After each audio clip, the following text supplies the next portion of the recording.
आने वाले दिनों में मैं खुद वापस जाने के बाद मुख्यमंत्री जी के और मेरे प्रधानमंत्री जी के संज्ञान यहाँ की वास्तु स्थिति देने का कार्य करूँगा कि चुनाव के वक्त जब हर कोई दिखता है तो त्रासदी में क्यों नहीं दिखता।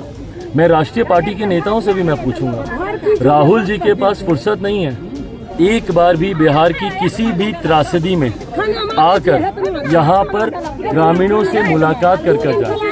उनके पास इतना समय है कि हरियाणा में चुनाव प्रचार कर ले, वहाँ पर सरकार बनाने का हर संभव प्रयास कर ले।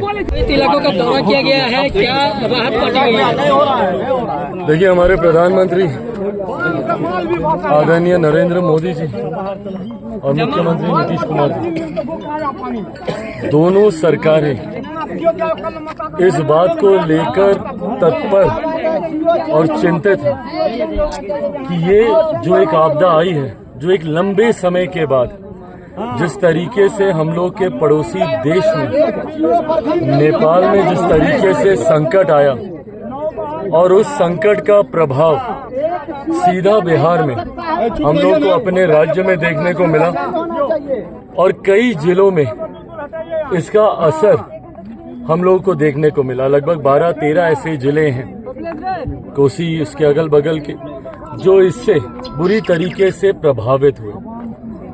उम्मीद से कई ज्यादा मात्रा में इस बार पानी को छोड़ा गया, जिससे जितने निचले इलाके हैं उस पर इसका बहुत ज्यादा बुरा प्रभाव पड़ा।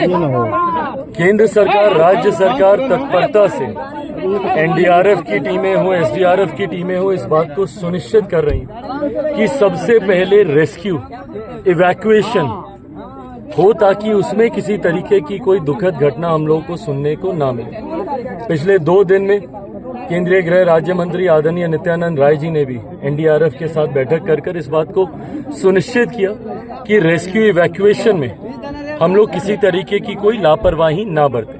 कल देर रात तक, आज सुबह तक इवैक्यूएशन का अधिकांश कार्य को पूरा कर लिया गया है। यहाँ से अब जरूरत है रिलीफ की और रिलीफ के बाद जरूरत है उनका पुनर्वास करने की। रिलीफ के लिए यहाँ पे कम्युनिटी किचन्स की व्यवस्था कर दी गई है। उसको लगभग दुगना, जरूरत पड़ने पे उससे ज्यादा संख्या में आज के ही तत्काल प्रभाव से उसको बढ़ाया भी जा रहा है।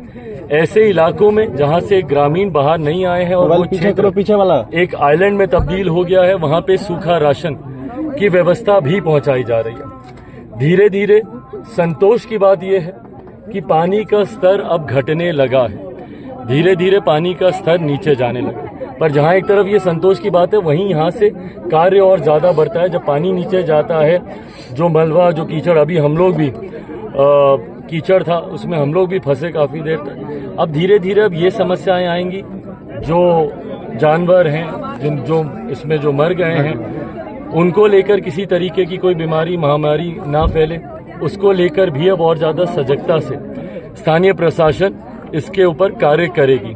इन तमाम चीजों को लेकर आज सुबह भी डीएम, एसपी सबसे हमारी बातचीत हुई कार्यों को लेकर। ये विश्वास हम लोग दिलाना चाहते हैं कि केंद्र सरकार, राज्य सरकार अपनी तरफ से हर संभव प्रयास कर ये मानना होगा। और ये दोषारोपण का समय नहीं है कि किस सरकार में क्या काम हुआ, किस सरकार में क्या काम नहीं हुआ, पर आज से हम लोगों को ये सीख लेने की जरूरत जरूर है कि भविष्य में ऐसी घटनाओं पे कैसे हम लोग रोक लगा सकें। बिहार में बाढ़, मैंने हमेशा बिहार फर्स्ट, बिहारी फर्स्ट के माध्यम से इस बात को कहा भी है, बाढ़ कोई अनजानी घटना नहीं, ये हर साल आती है। जरूरत है हम लोग को इसके परमानेंट सॉल्यूशंस पे काम करने की। नदियों को जोड़ने की योजना हो, हाई डैम्स के निर्माण के कार्य हो, इन तमाम चीजों को आने वाले दिनों में मैं खुद वापस जाने के बाद मुख्यमंत्री जी के और मेरे प्रधानमंत्री जी के संज्ञान यहाँ की वास्तु स्थिति देने का कार्य करूँगा। फिलहाल जैसा मैंने कहा, हम लोग की प्राथमिकता है कि रिलीफ में किसी तरीके की कोई कमी नहीं हो और उसके तुरंत बाद इनके पुनर्वास में जब पानी उतरता है, ग्रामीण वापस जल्द से जल्द अपने घर में जा सके, इसकी व्यवस्था करना हम लोग की प्राथमिकता है। बाढ़ पीड़ितों का ये आरोप है कि उनके माल मवेशियों के लिए चारे की किल्लत हो रही है और उनके रहने के लिए काफी परेशानी हो रही है उनको। इस बात के भी निर्देश मेरे द्वारा स्थानीय प्रशासन को दिए गए हैं कि उन जितने मवेशी हैं, जितने जानवर हैं, उनके उसमें भी किसी तरीके की कोई कमी नहीं आए। चारा की व्यवस्था करवाना हो, उन लोगों उनका इवैक्यूएशन कराना हो, उसमें भी किसी तरीके की कोई कमी नहीं है। स्थानीय प्रशासन मुस्तैदी से लगा हुआ है। ग्रामीणों के माध्यम से कुछ और शिकायतें हम लोगों को सुनने को मिली हैं, उस पर भी तत्काल प्रभाव से कार्य कर सुनिश्चित किया जाएगा कि आने वाले कुछ घंटों के भीतर ही उनकी तमाम शिकायतें दूर हो जाए। सर यहाँ के लोगों की कोसी प्राधिकार बनाने की मांग लंबे समय से उठती जा रही है।